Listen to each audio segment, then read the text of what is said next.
الحمد لله رب العالمين والصلاة والسلام على قائد الغر المحجلين نبينا محمد وعلى آله وصحبه اجمعین وبعد۔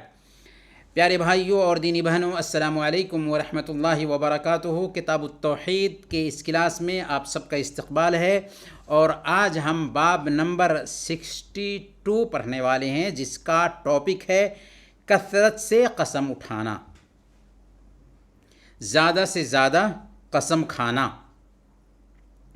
اس کا بیان، ظاہر سی بات ہے کہ زیادہ سے زیادہ قسم کھانا یہ اچھی بات نہیں ہے، کیونکہ اس میں اس بات کی دلیل ہوتی ہے کہ دل میں اللہ کی تعظیم نہیں پائی جا رہی ہے، اس لیے وہ زیادہ سے زیادہ اللہ کی قسم کھاتا ہے، کثرت سے اللہ کی قسم کھاتا ہے۔ اور اگر کوئی آدمی اللہ کے علاوہ کسی اور کی قسم کھاتا ہے تو اس کا کیا حکم ہے؟ اگر اس عقیدہ سے قسم کھاتا ہے کہ وہ جس کی قسم کھا رہا ہے اللہ ہی کے جیسے تعظیم کا مستحق ہے، تو یہ تو شرک اکبر ہو جائے گا۔ اور اگر کوئی آدمی قسم کھاتا ہے لیکن یہ عقیدہ نہیں رکھتا ہے تو یہ شرک اصغر ہوگا، لیکن بہرحال شرک ہوگا۔ لیکن اللہ کی قسم کھا رہا ہے تو زیادہ سے زیادہ ہر معاملے میں قسم اٹھانا اس سے منع کیا گیا ہے، کیونکہ اس کے دل میں اللہ کی عظمت میں کمی پائی جا رہی ہے، اللہ کی مہانتا اس انداز میں نہیں پائی جا رہی ہے کہ فوراً وہ کسی بھی معاملے میں قسم اٹھا لیتا ہے۔ اسی لیے اللہ تعالیٰ فرماتا ہے سورہ المائدہ آیت نمبر 89، وَاحْفَظُوا أَيْمَانَكُمْ، اور تم اپنی قسموں کی حفاظت کرو، تم اپنی قسموں کی حفاظت کرو۔ وَاحْفَظُوا أَيْمَانَكُمْ، قسم اگر زبان پر جاری ہو جائے تو زبان پر جو قسم کے الفاظ جاری ہو جاتے ہیں یہ ممنوع نہیں ہیں، یا یہ مراد یہاں پر نہیں ہے، بلکہ جو قسم قصداً ارادتاً ایک انسان نیت کر کے کھائے وہ یہاں پر مقصود ہے کہ ایک بندہ کثرت سے قسم نہ کھائے۔ اور قسم کی حفاظت کرنی چاہیے، الا یہ کہ اس میں اگر بہتری پائی جاتی ہو قسم توڑنے میں تو اس بہتر عمل کو اختیار کرنا چاہیے۔ اسی لیے اللہ کے نبی صلی اللہ علیہ وسلم نے بیان فرمایا کہ اذا حلفت علی یمین ورأیت غیرہا خیرا منہا فکفر عن یمینک وأت الذی ہوا خیر، کہ اگر تم قسم کھا لیتے ہو کسی معاملے میں اور تم دیکھ رہے ہو کہ قسم توڑنے میں بہتری ہے تو قسم توڑ دو اور وہ کام کرو اور قسم کا کفارہ ادا کرو۔ مثال کے طور پر اگر کوئی آدمی یہ قسم کھا لیتا ہے کہ میں اپنے فلاں بھائی سے بات نہیں کروں گا یا فلاں کے گھر نہیں جاؤں گا، تو کسی سے بات نہ کرنا اچھی بات نہیں ہے، کسی کے گھر داخل نہ ہونا اچھی بات نہیں ہے، تو اس کو چاہیے کہ قسم کا کفارہ دے اور اس کے گھر جائے، قسم کا کفارہ دے اور اپنے بھائی سے بات کرے۔ اور قسم کا کفارہ کیا ہوگا؟ 10 مسکین کو کھانا کھلانا، جو کھانا وہ عام دنوں میں کھاتا ہے، یا 10 مسکین کو کپڑے پہنانا، یا غلام آزاد کرنا۔ غلام آزاد کرنے کا تصور نہیں ہے ابھی، تو یا تو 10 مسکین کو کپڑے پہنائیں یا 10 مسکین کو کھانا کھلائے۔ اگر اس کی طاقت نہیں ہے تو 3 روزے رکھ لے۔ صحیح بخاری اور صحیح مسلم کی روایت ہے، حضرت ابو ہریرہ رضی اللہ تعالیٰ عنہ بیان فرماتے ہیں کہ اللہ کے نبی صلی اللہ علیہ وسلم کو میں نے فرماتے ہوئے سنا، الحلف منفقۃ للسلعہ ممحقۃ للکسب، یعنی قسم سامان بیچنے کے لیے مفید ہے۔ قسم کھاتے ہو تو سامان تمہارا بک جاتا ہے، قیمت کچھ تھی بتایا کچھ، تو سامان بک گیا، لیکن ممحقۃ للکسب، لیکن برکت ختم ہو جاتی ہے۔ اس لیے اگر کاروبار ہے تو سچ بولیں، جھوٹ مت بولیں، قسم مت کھائیں۔ قسم کھانا اچھی بات نہیں ہوتی ہے، اس سے آمدنی کی برکت جاتی رہتی ہے، سامان کی برکت جاتی رہتی ہے۔ اور طبرانی کی روایت ہے، حضرت سلیمان رضی اللہ تعالیٰ عنہ سے یہ حدیث مروی ہے، اللہ کے نبی صلی اللہ علیہ وسلم نے ارشاد فرمایا، ثلاثۃ لا یکلمہم اللہ ولا یزکیہم ولہم عذاب علیم۔ 3 طرح کے لوگ ایسے ہیں جن سے کل قیامت کے دن اللہ تعالیٰ بات نہیں کرے گا اور نہ انہیں پاک صاف کرے گا، اور ان کے لیے دردناک عذاب ہے۔ یہ کون 3 طرح کے لوگ ہیں؟ اللہ کے نبی صلی اللہ علیہ وسلم نے فرمایا، اُشیمۃ زانن، بوڑھا زناکار، یعنی ایسا زانی جو عمر دراز ہے، اس کے باوجود اس نے زنا کیا، اور اسلام کیا کہتا ہے؟ ولا تقربوا الزنا، زنا کے قریب بھی مت جاؤ۔ دوسرے نمبر پر وعائل مستکبر، متکبر، گھمنڈی فقیر، مانگتا بھی ہے اور گھمنڈ بھی کرتا ہے، یعنی اگر کسی کو کچھ کم ملا تو تکبر اور گھمنڈ سے وہ لے ہی نہیں اور چلا جائے، تو یہ گھمنڈ اور تکبر ہے، متکبر فقیر۔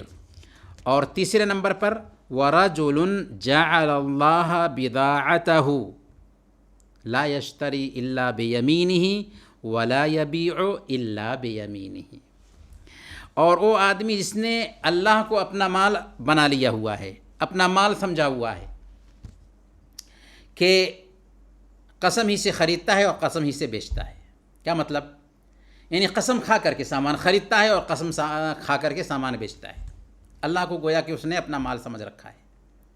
تو ایسے انسان سے بھی اللہ تعالیٰ کل قیامت کے دن بات نہیں کرے گا، اسے پاک صاف کر کے جنت میں داخل نہیں کرے گا، اور اس کے لیے سخت دردناک عذاب ہے۔ صحیح مسلم کی روایت میں حضرت عمران بن حسین رضی اللہ تعالیٰ عنہ سے روایت ہے، اللہ کے نبی صلی اللہ علیہ وسلم نے ارشاد فرمایا، خیر امتی قرنی ثم الذین یلونہم ثم الذین یلونہم، کہ میری امت کا سب سے بہتر زمانہ میرا زمانہ ہے، میرا زمانہ سب سے بہتر زمانہ ہے۔ اور یہ زمانہ کون سا ہوا؟ صحابہ کرام کا زمانہ۔ ثم الذین یلونہم، پھر او جو اس کے بعد ہوگا، ثم الذین یلونہم، پھر او جو اس کے بعد ہوگا۔ صحابہ کرام کا زمانہ تقریباً 120 سال تک چلتا ہے، پھر اس کے بعد تابعین کا زمانہ 60 سال رہتا ہے، اور تبع تابعین کا زمانہ 40 سال تک رہتا ہے۔ کل ملا کر آخری تبع تابعین 220 میں وفات پاتے ہیں۔ تو اللہ کے نبی صلی اللہ علیہ وسلم نے اس حدیث میں یہ بیان فرمایا کہ میری امت کا سب سے بہتر زمانہ میرا زمانہ ہے، پھر اس کے بعد والا زمانہ، اور پھر اس کے بعد والا زمانہ۔ عمران کہتے ہیں، یعنی عمران بن حسین رضی اللہ تعالیٰ عنہ کہتے ہیں، فلا ادری اذکر بعد قرنہ مرتین او ثلاثہ، مجھے معلوم نہیں کہ اللہ کے نبی صلی اللہ علیہ وسلم نے اپنے زمانے کے بعد 2 زمانہ ذکر کیا یا 3 زمانہ ذکر کیا۔ پھر اس کے بعد اللہ کے نبی صلی اللہ علیہ وسلم نے کیا فرمایا؟ ثم ان بعدکم قوم یشہدون ولا یستشہدون، پھر تمہارے بعد ایسے لوگ ہوں گے جو بغیر گواہی مانگے ہوئے گواہی دیں گے۔ گویا کہ اس میں اس بات سے منع کیا گیا یا اس بات کو معیوب خیال کیا گیا کہ ایک بندے سے گواہی طلب نہیں کی گئی ہے، اس کے باوجود بھی وہ گواہی دے، اور یہ حدیث ٹکرا رہی ہے ایک دوسری حدیث سے، جس میں آیا ہے کہ کیا میں تمہیں سب سے بہتر گواہ کے بارے میں نہ بتاؤں جو پوچھنے سے پہلے گواہی دیتا ہے۔ تو ظاہر میں دونوں میں تعارض پیدا ہو جا رہا ہے، حالانکہ ایسی بات نہیں ہے۔ اس حدیث کا مفہوم یہ ہے کہ اس میں ایسے انسان کی بات کہی جا رہی ہے جو گواہی دے رہا ہے، حالانکہ جس کے لیے وہ گواہی دے رہا ہے اس کو پتہ ہی نہیں ہے۔ تو جس کے لیے وہ گواہی دے رہا ہے حق کی گواہی دے رہا ہے اور واقعی وہ وہاں پر تھا، لیکن جس کے لیے گواہی دے رہا ہے اس کو پتہ نہیں تھا کہ یہ بھی ہمارا گواہ ہے. تو یہ اچھی بات ہے کہ کسی کا گواہ بننا حق کے ساتھ، اور جس کے لیے گواہی دے رہا ہے اس کو پتہ نہیں. لیکن اس حدیث میں جو بات کہی گئی ہے وہ یہ ہے کہ ایک آدمی گواہی دے علم کے بغیر، تو وعید ہے ایسے شخص کے لیے جو علم کے بغیر گواہی طلب کیے بغیر گواہی دے. اس کے بعد اللہ کے نبی صلی اللہ علیہ وسلم نے فرمایا وَيَخُونُونَ وَلَا يُؤْتَمَنُونَ، کہ وہ خائن ہوں گے، امانت دار نہیں ہوں گے، خیانت کرنے والے ہوں گے، امانت داری ان کے اندر نہیں ہوگی. اور تیسری کمی یہ بتائی وَيَنذِرُونَ وَلَا يُوفُونَ، وہ نظر مانیں گے تو نظر پوری نہیں کریں گے. اللہ کے نیک بندے کیا ہوتے ہیں کہ نظر مانتے ہیں تو نظر پوری کرتے ہیں. وَيَظْهَرُ فِيهِمُ السِّمَنُ، اور ان میں موٹاپا ظاہر ہوگا. موٹاپا ظاہر ہوگا. موٹاپا ظاہر ہونے کا کیا مطلب ہے؟ مطلب یہ ہے کہ وہ کھانے پینے کے سامان پر زیادہ توجہ دیں گے، اس طریقے سے ان کا موٹاپا بڑھ جائے گا. موٹاپا تو کوئی عیب کی بات نہیں. ہاں، عیب کی بات اس وقت ہے جب کہ آدمی کھانے پینے کے سامان پر توجہ دے کر کے خود بخود موٹاپا کو بڑھائے. لیکن اگر اختیار نہ ہو اس کا موٹاپا میں تو یہ عیب کی بات نہیں ہے. یعنی بغیر اختیار کے ایک انسان کا موٹاپا بڑھ گیا تو یہ مذموم نہیں ہے، لیکن اختیار سے موٹاپا بڑھا رہا ہے، ایک انسان اپنے آپ کو موٹا کر رہا ہے، تو وہ عیب کی بات ہے. جو بات اس حدیث میں ذکر کی گئی ہے صحیح مسلم کی حدیث میں وَيَظْهَرُ فِيهِمْ السِّمَنُ، کہ ان کے اندر موٹاپا ظاہر ہوگا.